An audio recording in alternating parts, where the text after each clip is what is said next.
This is Professor R. M. Mahendrakar from JSS Arts, Science and Commerce College, Gokak.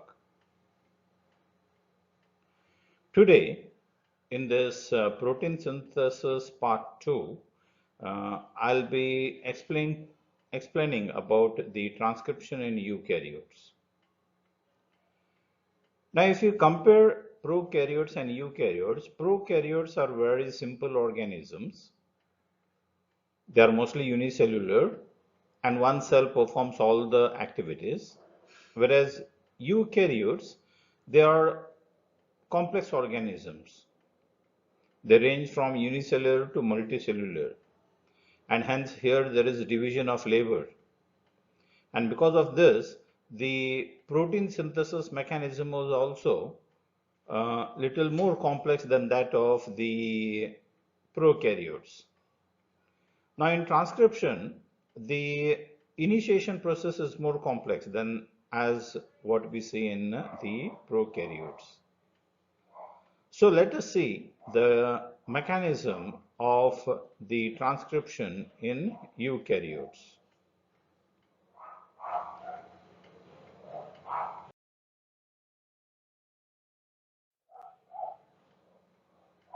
If you compare these two figures towards the left, now this figure is a prokaryotic cell and this is a eukaryotic cell. Now if you see here, the process of transcription and translation, they are taking place in the cytoplasm of the cell, because in prokaryotes there is no well-defined nucleus. And moreover, the translation and the transcription, both these processes occur simultaneously. Even before the mRNA is released from the DNA, the translation process begins in prokaryotes. Whereas in eukaryotes, if you see, the transcription process, it takes place only in the nucleus of the cell. And this RNA then comes into the cytoplasm, and in the cytoplasm, the process of translation begins and results in formation of proteins. So in eukaryotes, you will see transcription takes place in the nucleus, while the translation process takes place in the cytoplasm. And even the transcription process also, it is a more complex process here. Now here the mRNA that is produced, it is a heterogeneous nuclear RNA. And this heterogeneous nuclear RNA undergoes a process of processing, and after processing, then the functional mRNA is formed, and then this comes into the cytoplasm. So this processing of RNAs, we call this as post-transcriptional changes. This I have already explained to you all in the video on the post-transcriptional changes in RNA when I dealt with the unit 1. So why the transcription process or the whole protein synthesis is more complex? One simple reason is the prokaryotic genome are generally smaller in size, while the eukaryotic genomes are larger. Hence, they require more specificity. Also, in prokaryotes, the single cell performs all the activities, whereas in eukaryotes, there is diversity of function. The cell organelles have a different function, each cell has a different function, each tissue has a different function, and so on. Well, these are some of the main reasons why the transcription process is more complex in eukaryotes. Anyway, at the end of the topic, I will give you a comparison between the transcription in prokaryotes and eukaryotes.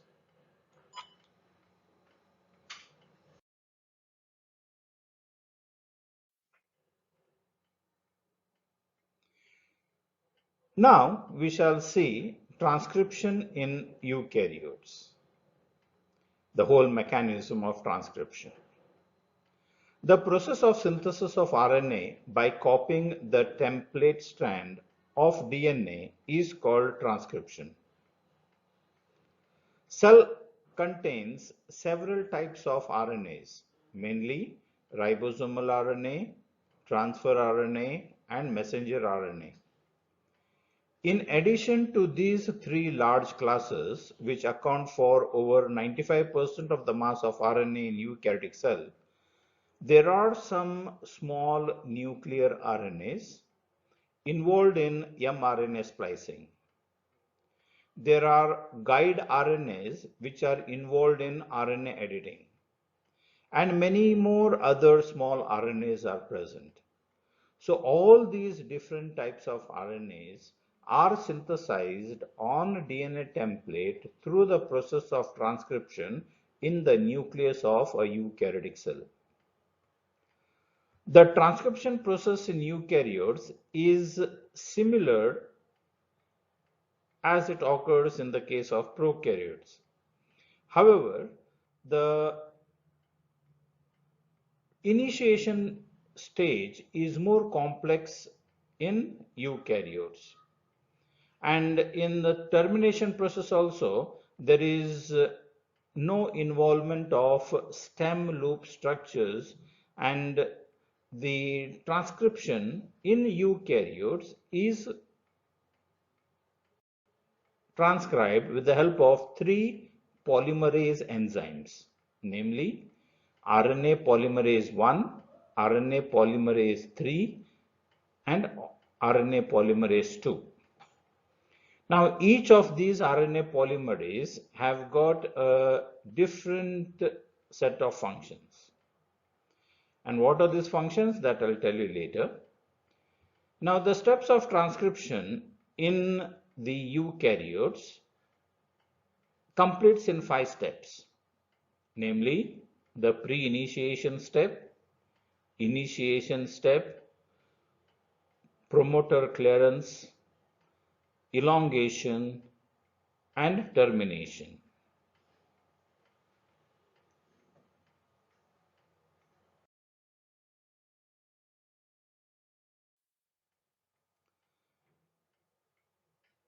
Now, as I have told you that in the eukaryotes, the RNA polymerase are of 3 types: RNA polymerase 1, RNA polymerase 2, and RNA polymerase 3. Now, RNA polymerase 1 transcribes and synthesizes 28S ribosomal RNA, 18S ribosomal RNA, 5.8S ribosomal RNAs. The RNA polymerase 2 transcribes the mRNA and some small nuclear RNAs. RNA polymerase 3 transcribes the transfer RNA, 5S ribosomal RNA, and some small nuclear RNAs. Now, as we are dealing with protein synthesis and we are concerned with the synthesis of mRNA, here we'll be only concentrating on this RNA polymerase 2.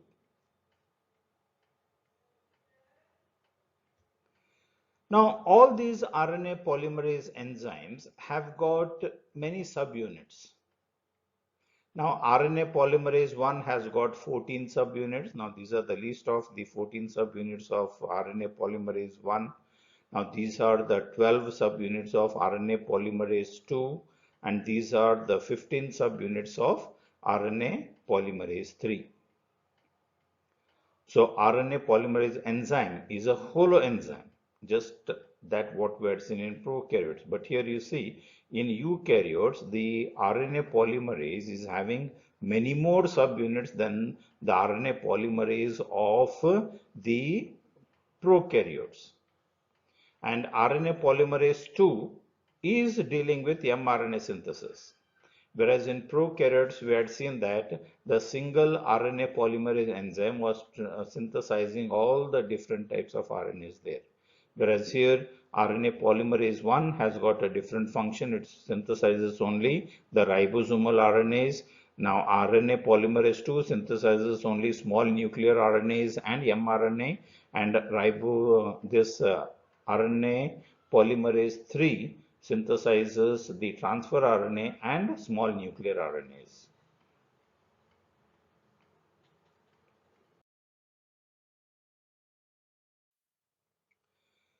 Now, as in all the cases of the transcription, the transcription has a transcriptional unit.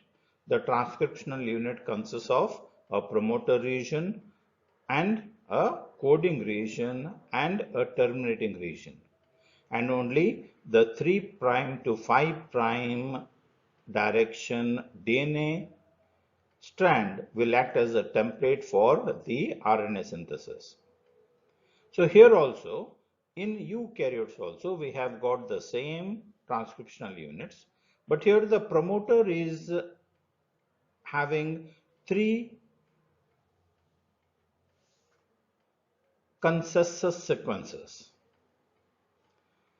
Now, this is the region from where the transcription starts.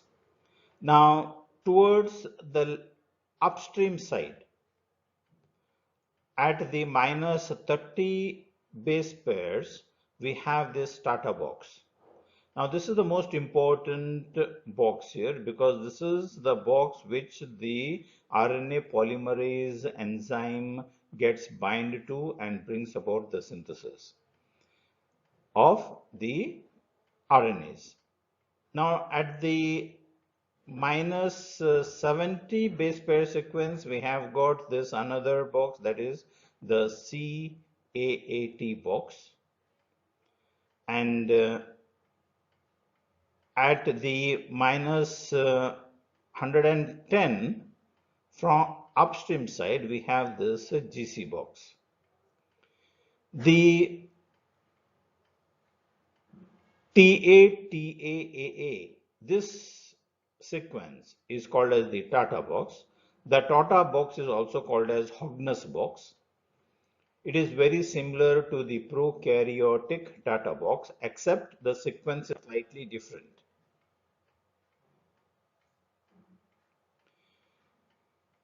And it is located in the region between minus 25 to minus 30 base pairs upstream. The second box is the CAAT box. It is located between minus 70 to minus 80 base pairs from upstream, and it always contains the base sequences CCAAT. Then there is this GC box, which usually contains the sequences GGG, CGG, and is typically found at minus 110 base pairs on the upstream side.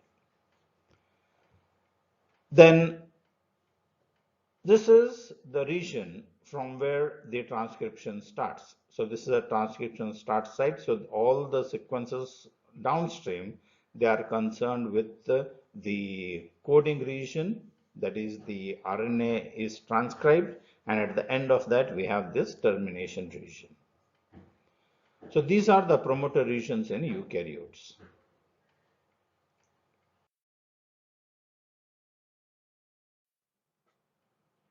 So first let's study about the pre-initiation complex.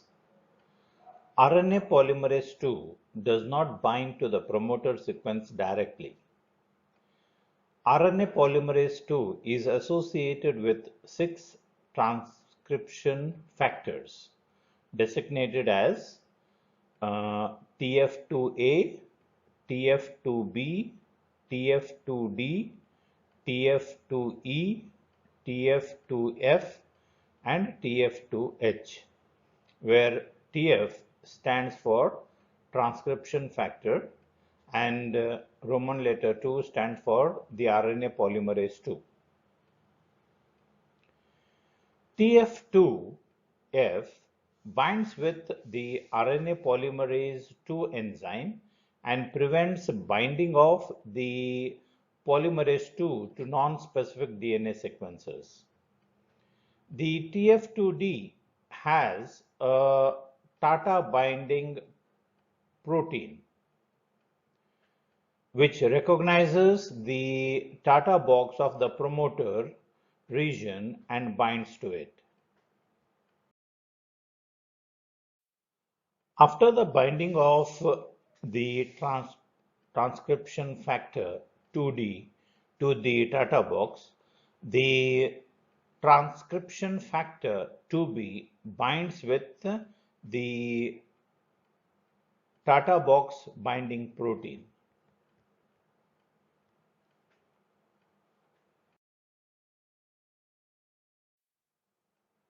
The transcription factor 2A stabilizes binding of the TF2B and TBP to the promoter. TBP binds with the transcription factor 2B and recruits the RNA polymerase II and transcription factor 2F complex.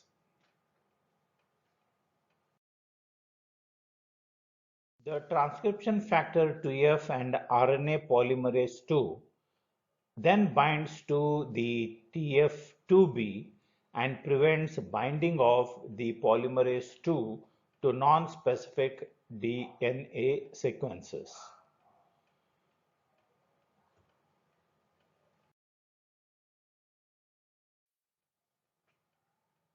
TF2E then recruits the transcription factor 2H.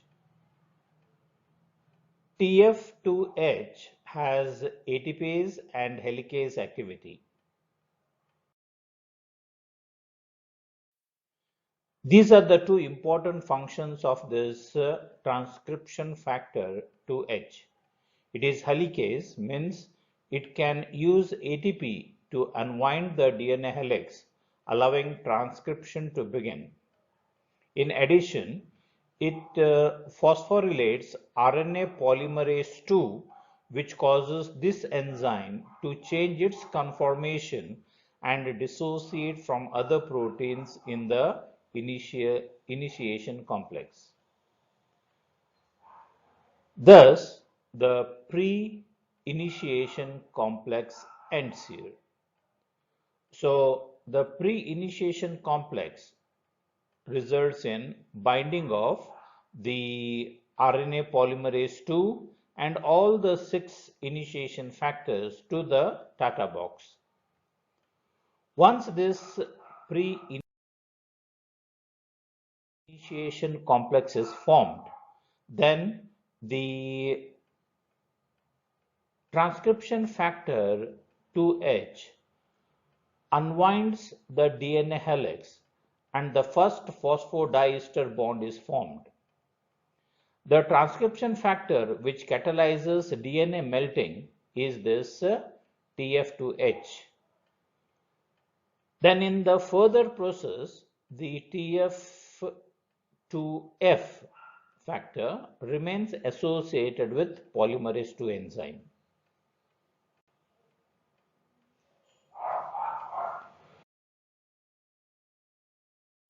The next step is the promoter clearance. After the first bond is synthesized, the DNA polymerase must clear the promoter. During this time, there is a tendency to release the RNA transcript and produce truncated transcript. This is called abortive initiation, and it is common in both prokaryotes and eukaryotes.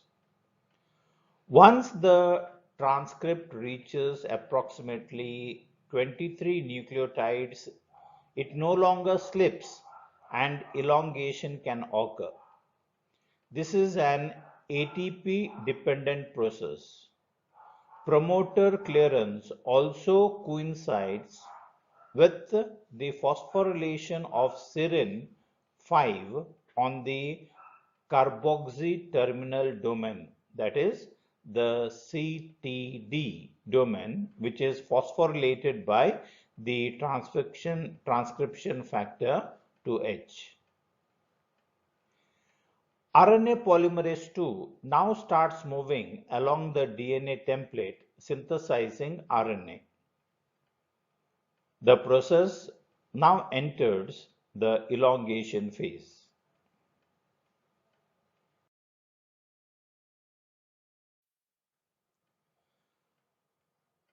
After pre-initiation complex is assembled at the promoter, uh, transcription factor 2H can use its helicase activity to unwind DNA.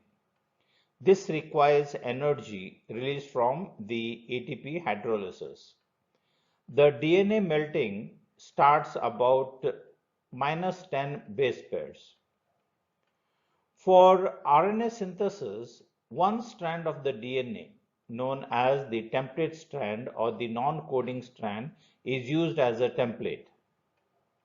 As transcription proceeds, RNA polymerase traverses the template strand and uses base pairing complementarity with the DNA template to create a RNA copy.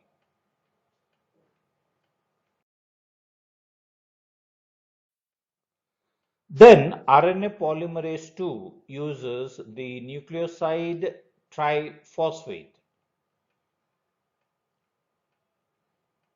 namely the ATPs, UTPs, GTPs, and CTPs to synthesize a RNA transcript. During RNA elongation, transcription factor 2F remains attached to the RNA polymerase. The carboxyl terminal domain, that is the CTD, which is the largest subunit of the RNA polymerase II, is critical for elongation. In the initiation phase, the CTD is unphosphorylated, but during elongation, it has to be phosphorylated. This domain contains many proline, serine, and threonine residues. The key phosphorylation occurs on a long C-terminal tail called the CTD of the RNA polymerase II molecule. Interestingly, only RNA polymerase II that has a non-phosphorylated CTD that can initiate transcription, but only an RNA polymerase II with a phosphorylated CET can elongate RNA. RNA polymerase II now starts moving along the DNA template from 3' to 5' direction and synthesizes the mRNA based on complementary pairing from 5' to 3' direction, and the process of elongation continues till it comes to the terminal end. Then it enters the last step, that is termination.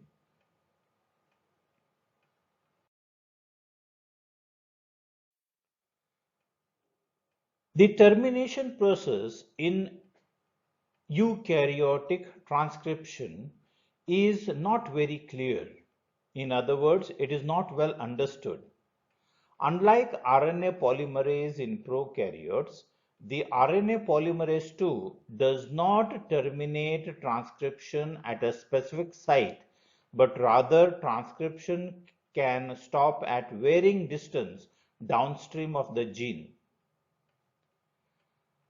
RNA gene transcribed by RNA polymerase II lack any specific signal or sequences that direct RNA polymerase II to terminate at specific locations.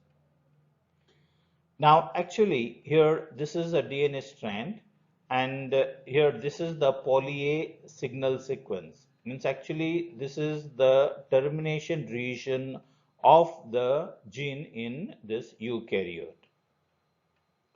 Now this is the RNA polymerase II. It has got this CTD end here. Then this is the 5' exonuclease, and this is the cap.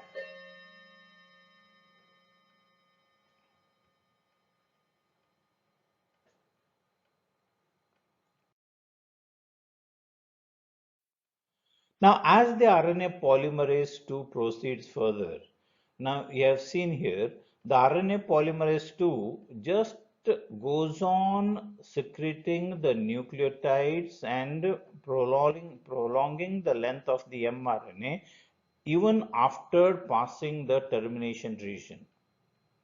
The RNA polymerase continues to transcribe RNA anywhere from a few base pairs to thousands of base pairs past the actual end of the gene. Thus, we get this mRNA with a long tail here. Now, this exo 5' exonuclease then cleaves the mRNA at the 3' end and releases the mRNA. Then, as the RNA polymerase slides through the DNA, the 5' exonuclease enzyme goes on digesting the extra mRNA synthesized, and the mRNA that was cleaved, it undergoes the post-transcriptional changes. It gets a cap at the 5' end and a poly A tail at the 3' end. Then in the last step, the RNA polymerase 2 and the 5' exonuclease are freed from the DNA molecule. This happens when the 5' exonuclease catches up to the RNA polymerase 2 by digesting away the overhanging RNA. Thus, helps the disengage of the polymerase 2 from its DNA template.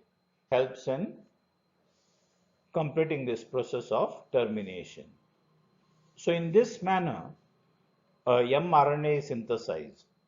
Now the mRNA that is synthesized in this transcription process, it is a heterogeneous nuclear RNA.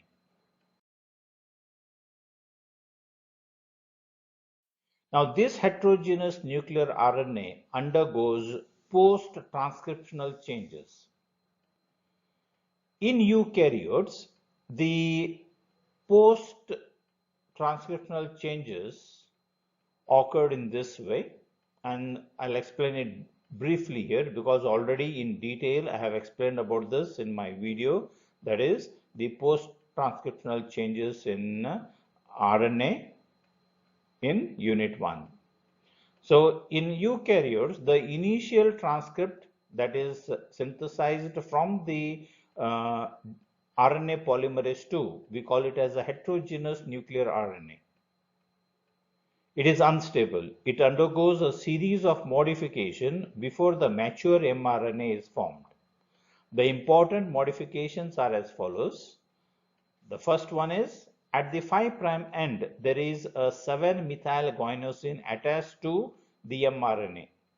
This process is called as capping.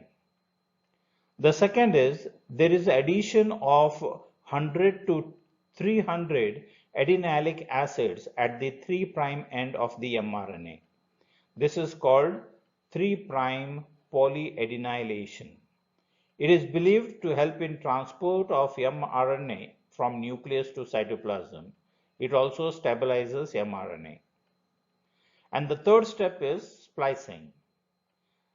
Now, during the transcription of eukaryotes, the mRNA consists of both exons and introns.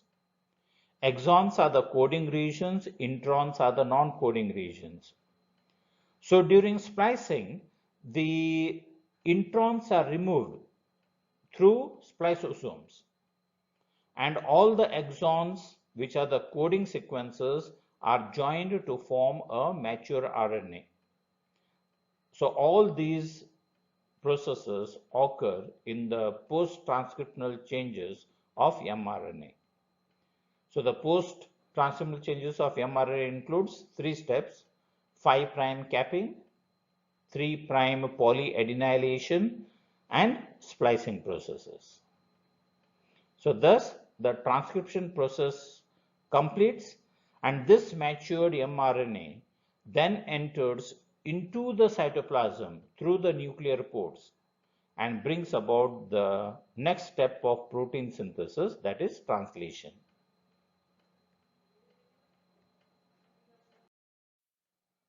Now let me give a comparison between the transcription in prokaryotes and eukaryotes. In prokaryotes, transcription occurs in cytoplasm, whereas in eukaryotes, transcription occurs in the nucleus. In prokaryotes, transcription and translations are coupled. That is, simultaneously, transcription and translation can occur in prokaryotes. But in eukaryotes, transcription takes place in the nucleus, and then after the post-transcriptional changes, then it enters into the cytoplasm, and in the cytoplasm, the translation process occurs. Thus, there is no coupling of transcription and translation in eukaryotes.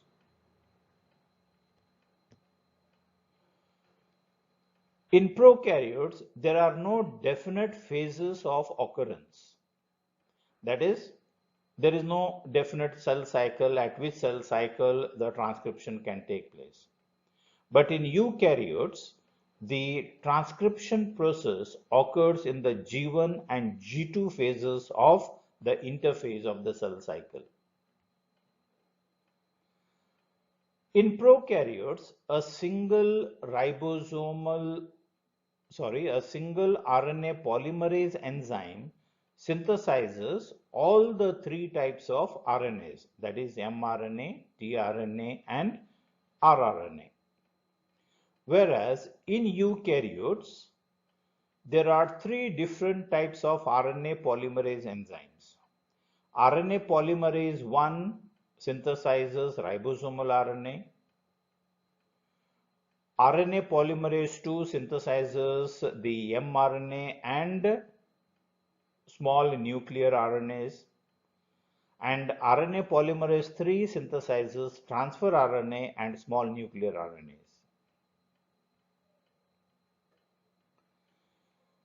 In prokaryotes, there are no initiation factors.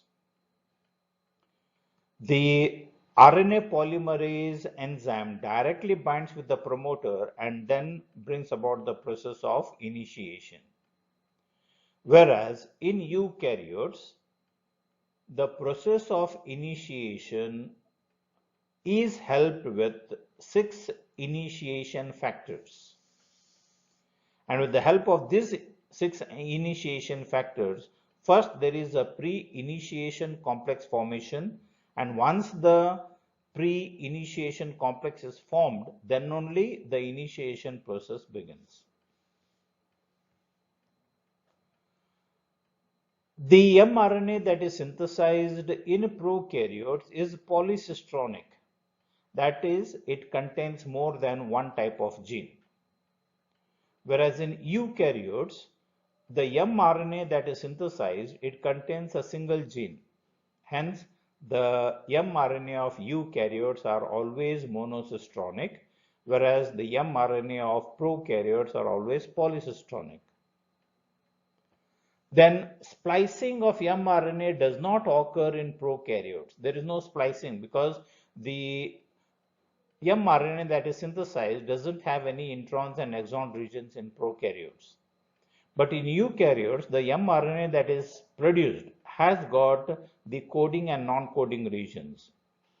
Coding regions are exons, non-coding regions are introns. Hence, the introns region has to be removed. That is why splicing process occurs in eukaryotes. So these are some of the 7 important differences we see between the transcription of prokaryotes and eukaryotes. So with this, we complete this topic on the transcription in eukaryotes. Thank you.